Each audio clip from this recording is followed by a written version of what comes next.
ये सिंधी कॉलोनी खड़ा हो जाइए भाई। ये बहुत ही अच्छे साथी हैं, ये कांग्रेस पार्टी को मजबूत करने में बहुत सहयोग करेंगे। इसलिए मैं इनका हार्दिक स्वागत वंदन करना चाहता हूँ कि इनके अंदर जज्बा है। ऐसे नौजवान साथियों की कांग्रेस पार्टी की आवश्यकता। कांग्रेस के नेता थे प्रधान में, उस समय वो लीड करते थे।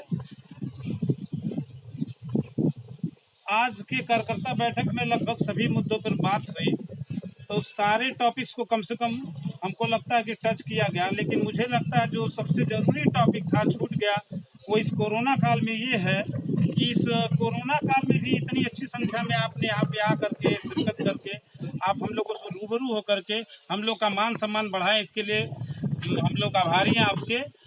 और सबसे बड़ी बात ये बताना चाहता हूँ मैं कि इस कोरोना काल में जो कोरोना की संख्या दिखाई दे रही है, जो कोरोना का जो भय दिखाया जा रहा है, जो कोरोना का इतना बड़ा षड्यंत्र चल रहा है, उसमें ये आनंद पांडे, जिला महासचिव, मधुबन विधानसभा प्रभारी हूँ।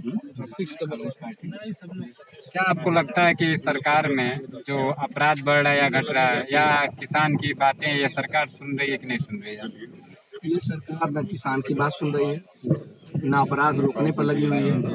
अपराध आए दिन बढ़ रहा है। अभी आपके बलिया जिला में अपराध हुआ है, पत्रकार मारा गया है। आजमगढ़ में अपराध हो रहा है, गाजीपुर में अपराध हो रहा है। 3 दिन में सुनने में आ रहा है कि हर जगह अपराध की बढ़ते जा रहे हैं। सरकार का कोई ध्यान अपराध रोकने पर है ये नहीं है।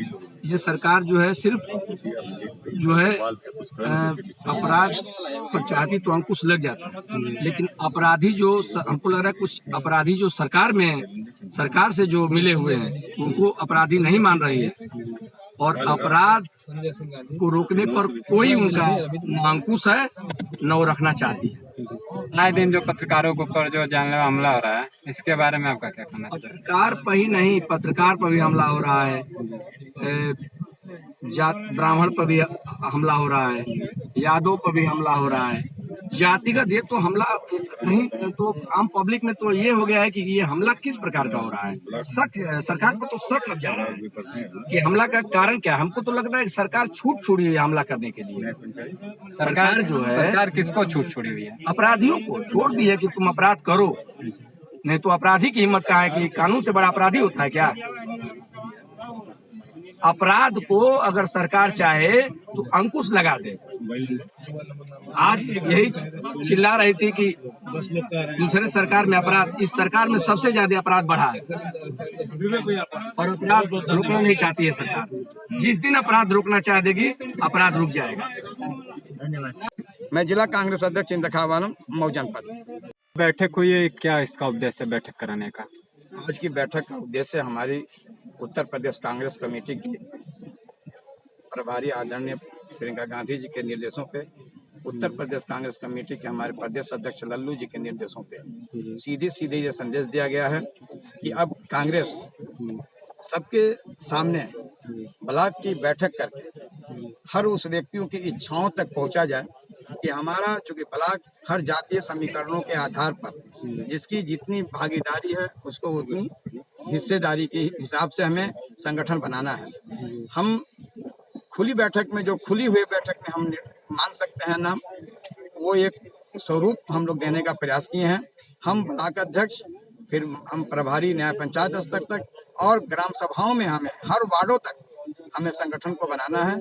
मुख्य रूप से उत्तर प्रदेश कांग्रेस कमेटी द्वारा संगठन के बढ़ते हुए कदम पर ब्लॉक स्तरीय बैठक प्रधान ब्लॉक में की गई है।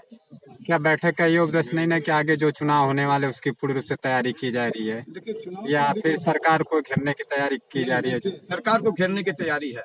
जब हमारी संगठन बन जाएगी, इधर हम लोगों ने कई ज्ञापन दिए हैं, जैसे हमारे वकील अधिवक्ता ऐसे लोग हैं 70% जो इस महामारी में वो प्रैक्टिस नहीं कर पा रहे हैं, उनके यहाँ क्लाइंट नहीं पहुंच पा रहा है, बड़ी ही दुर्दशा है, और यहाँ फीस भी नहीं माफ की जा रही है।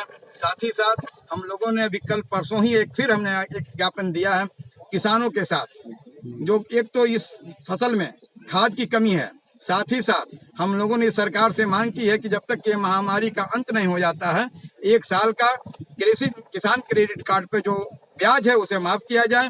टीवेल पे अनंत जो 500 से 600 रुपया हमारे ट्यूबवेल के मालिकों को, किसानों को देना पड़ रहा है, वो माफ किया जाए। और साथ ही साथ फसल हमारी, चाहे वो गड्ढे में हो, हमारे ताल तलैया में हो, चाहे हमारे यहाँ बांग कई बंधे टूटे हैं हमारे दुबारी इलाके में, पिंडोलिया वगैरह में, सारे किसानों को 5200 रुपये प्रति एकड़ के हिसाब से उनको मुआवजा देने की मांग कर रहे हैं। आज हम लोगों ने एक ज्ञापन और दिया है। ये सरकार गूंगी और बहरी है, हमारे युवाओं के भविष्य को रोक रही है। इस समय महामारी में जेईई का एग्जाम और साथ ही साथ नीट का एग्जाम, जहां हमारे हर गांव, हर शहरों में अभी आपके होटल्स बंद हैं, ट्रेनें नहीं चल रही हैं, बसें नहीं चल रही हैं, और इस बड़ा एग्जाम का इन्होंने कहा कि हम एग्जाम लेंगे ही। इसका हमारी कांग्रेस पार्टी, हमारे राष्ट्रीय अध्यक्ष सोनिया गांधी ने जोर शब्दों में इसका विरोध किया है कि हम अपने बच्चों को कोरोना से बचाने के लिए हमें उसमें न ढकेला जाए। ये सरकार जो ढकेलना चाहती है, इसके लिए आज हम लोगों ने एक ज्ञापन फिर दिया है और प्रदर्शन किया है जिला कांग्रेस कार्यालय, जिला कांग्रेस डीएम साहब के कार्यालय में। क्या आपको लगता है कि सरकार में जो अपराध बढ़ रहा है या घट रहा है, आपको क्या लग रहा है सरकार में? अपराध तो बढ़ रहा है, आप लोगों के सामने है। यहाँ रोज वजह इसकी कारण है, ये अपने पार्टी में जो अपराधी है उसको ये सजा नहीं देना चाहते, क्योंकि इन्होंने क्राइटेरिया नया बना दिया है। अगर बलात्कार में जो महिलाएं अपने समझिए कि उसकी इज्जत आबरू को रखते हुए भी थाने में जा रही है और कह रही है कि ये भाजपा, चिन्मयानंद जैसे लोगों या सिंगर जैसे लोगों को देख लीजिए, आवाज उठाई गई और बीजेपी ने उन्हें एसी में रखा और उस महिला के ऊपर जो है उन्होंने ब्लैकमेलिंग का लगा के इल्जाम लगा, उसे जेल में डाल दिया गया। ये सरकार दमनकारी है।